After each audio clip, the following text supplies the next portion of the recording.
Hello friends, आप सभी का ऑनलाइन स्टडी सीरीज में स्वागत है। तो फ्रेंड्स, आज के इस वीडियो में हम पॉलिटेक्निक MIERT एंट्रेंस एग्जाम 2020 में आने वाले लघुत्तम समापवर्ती तथा महत्तम समापवर्तक यानी कि LCM और SCF के बारे में बात करेंगे।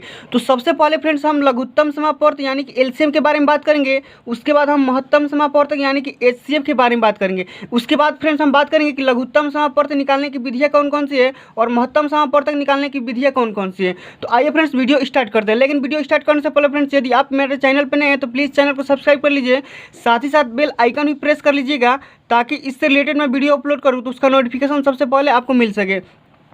तो फ्रेंड्स, मैं आपको एक बात बता दूं कि जो LCM और SCF चैप्टर है एग्जाम के दृष्टिकोण से बहुत ही इंपॉर्टेंट है। इस चैप्टर से आपको हमेशा 4 से 5 क्वेश्चन देखने को आपको मिल जाएंगे। तो प्लीज़ आप इस चैप्टर को देखना ना भूलें, देख लीजिए, ठीक है।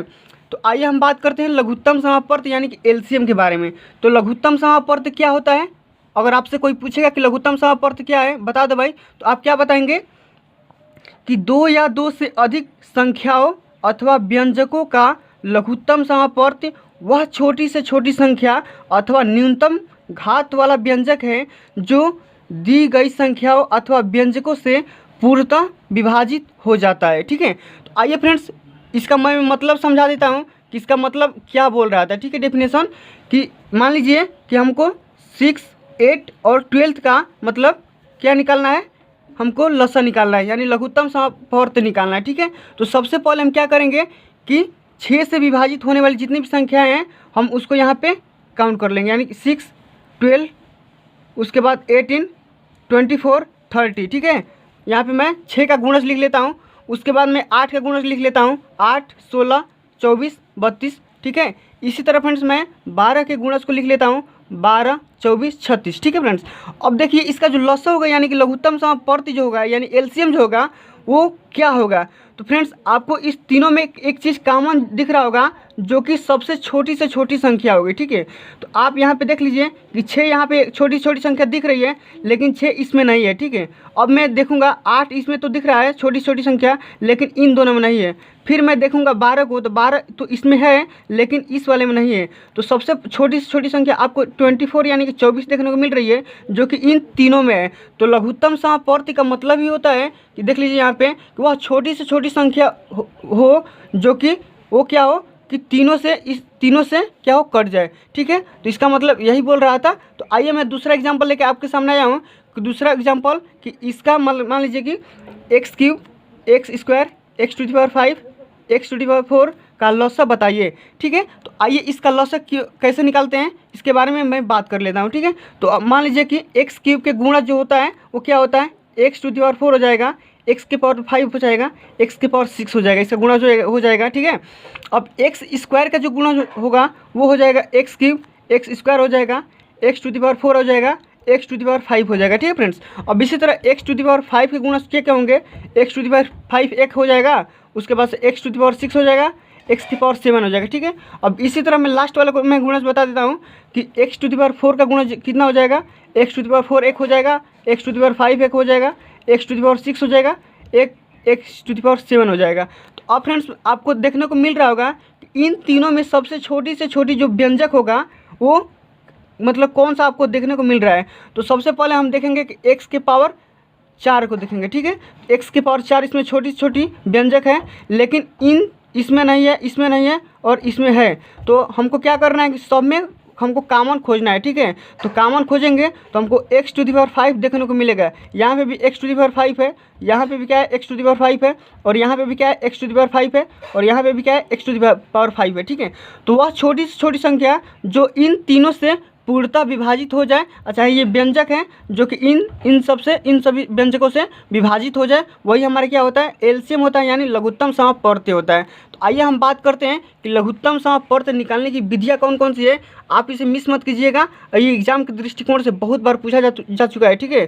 कि एग्जाम के दृष्टिकोण से ये बहुत बार पूछा जा चुका है कि लघुत्तम समापवर्त निकालने की कौन कौन सी विधियाँ है। आप इस मेथड से निकालिए कि आप इस मेथड से निकालिए, ठीक है। तो आप जो आपको आसान पड़े वो आप उस मेथड से निकाल सकते हैं। तो मैं आपको बता दूं कि लघुत्तम समापवर्त निकालने की मात्र 2 विधियाँ हैं, जो कि एक होती है गुणनखंड विधि, इसे आप इंग्लिश में बोलते हैं फैक्टर मेथड, और दूसरी जो होती है वो होती है भाग विधि, उसे इंग्लिश में बोलते हैं डिवीजन मेथड। तो मैं सबसे पहले बात करूँगा गुणनखंड जो विधि होती है यानी कि फैक्टर मेथड होता है वो क्या होता है। तो आइए हम जान लेते हैं, ठीक है। तो ये देख लीजिए यहाँ पे मैं कितना अच्छा से लिख चुका हूँ कि इस विधि में सबसे पहले संख्याओं या बहुपदों के अभाज्य गुणनखंड करते हैं, ठीक है। अभाज्य गुणनखंड का मतलब आपको समझ में आ गया होगा, आप क्लास 6 से करते आ रहे हैं, ठीक है फ्रेंड्स। फिर अधिकतम घातों के प्रत्येक गुणनखंड के गुणनफल प्राप्त करते हैं, यही हमारा क्या हो जाता है, अभिष्ट एलसीएम यानी लघुत्तम समापवर्त यानी लसा हो जाता है, ठीक है फ्रेंड्स।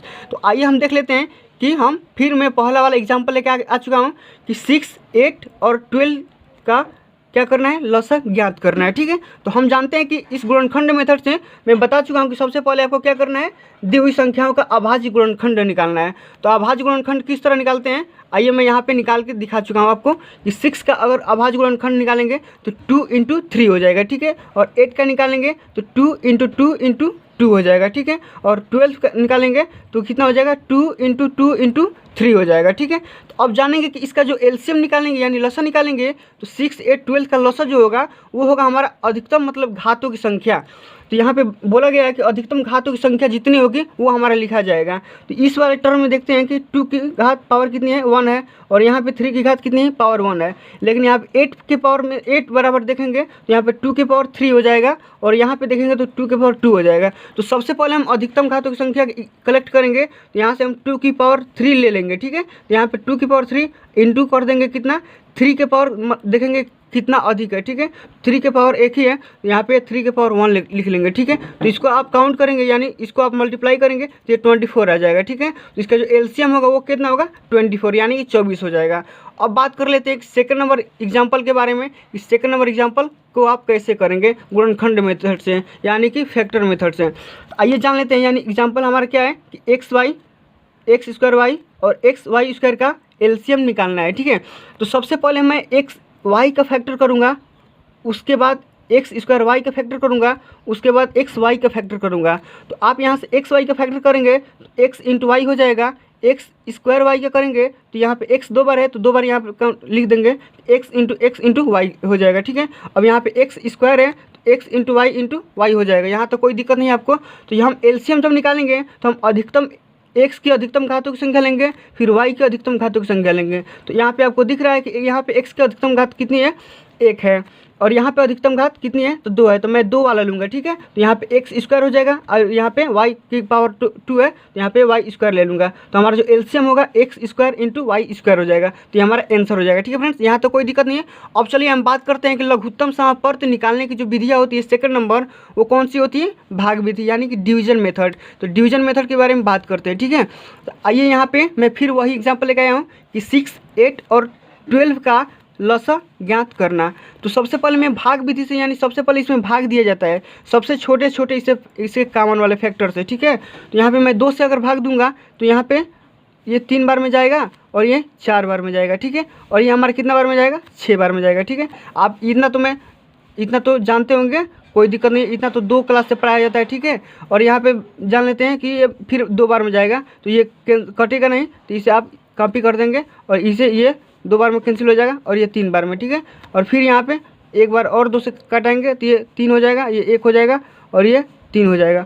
फिर आप 3 से कटा सकते हैं तो ये 1 1 1 हो जाएगा, ठीक है। तो आप इसका जब लसा लिखेंगे तो सिर्फ ये वाली संख्या लिखेंगे, ठीक है। तो ये वाली अगर मान लीजिए कि यहाँ पे मैं लसा लिख रहा हूँ, एलसीएम अगर आप यहाँ से लेंगे तो 2 × 2 × 2 × 3 यानी कितना हो जाएगा, 2 2 दूनी 4 और 4 दूना 8 8 3 के कितना हो जाएगा, 24 यानी 24 इसका आंसर हो जाएगा, ठीक है फ्रेंड्स। कोई दिक्कत नहीं है आपको। अब चलिए मैं बात करता हूँ कि जो हमारा महत्तम समापवर्तक क्या होता है उसके बारे में बात करते हैं। महत्तम समापवर्तक को हम क्या बोलते हैं, एचसीएफ बोलते हैं, ठीक है। तो महत्तम समापवर्तक क्या होता है आइए जान लेते हैं कि बड़ी से बड़ी वह संख्या अथवा उच्चतम घात वाला वह व्यंजक जो दी गई संख्याओं अथवा व्यंजकों में से प्रत्येक को पूर्णतः विभाजित कर दे, उन संख्याओं अथवा व्यंजकों का मसा कहलाता है, ठीक है। तो मसा को आप एचसीएफ बोलते हैं। तो आइए हम जानते हैं कि जो 6, 8 और 12 का जो मशक निकालते हैं वो किस प्रकार आप निकालेंगे। ठीक है, तो मैं पहले मैं यहाँ पे कॉमन विधि ले रहा हूँ। ठीक है, फिर मैं बताऊँगा कि इसकी डिवीजन मेथड क्या है और उसके फैक्टर मेथड क्या है। ठीक है, तो आइए जानते हैं।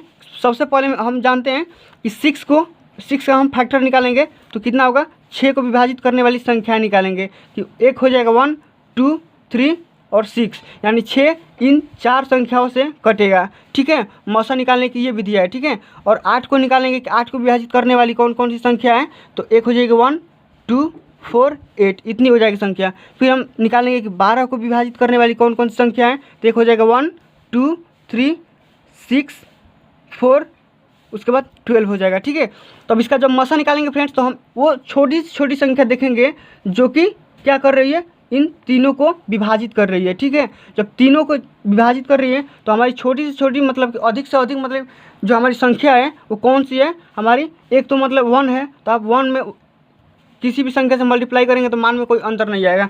तो हम देखेंगे कि 2 वाला है या नहीं, तो 2 वाला यहाँ पे भी 2 है, यहाँ पे भी 2 है और यहाँ पे भी 2 है। ठीक है, 3 को देखेंगे तो 3 इसमें है और इसमें है, इसमें नहीं है। 4 को देखेंगे तो इसमें है और इसमें नहीं है।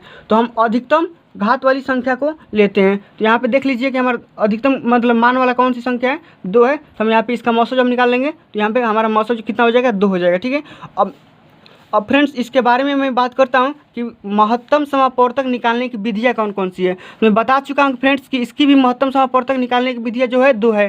पहली है जो गुणनखंड विधि यानी फैक्टर मेथड बोलते हैं, और जो दूसरी विधि है वो है क्या है, भाग विधि, जिसे आप डिवीजन मेथड बोलते हैं। ठीक है, तो सबसे पहले मैं बात करूँगा कि गुणनखंड विधि क्या होती है, यानी कि फैक्टर विधि मेथड क्या होता है।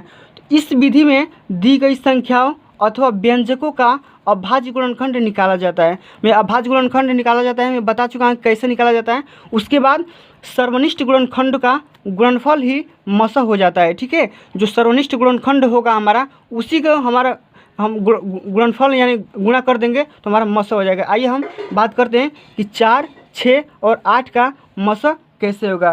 तो हम आइए इसके बारे में बात करते हैं कि गुणनखंड करते हैं पहले इसका।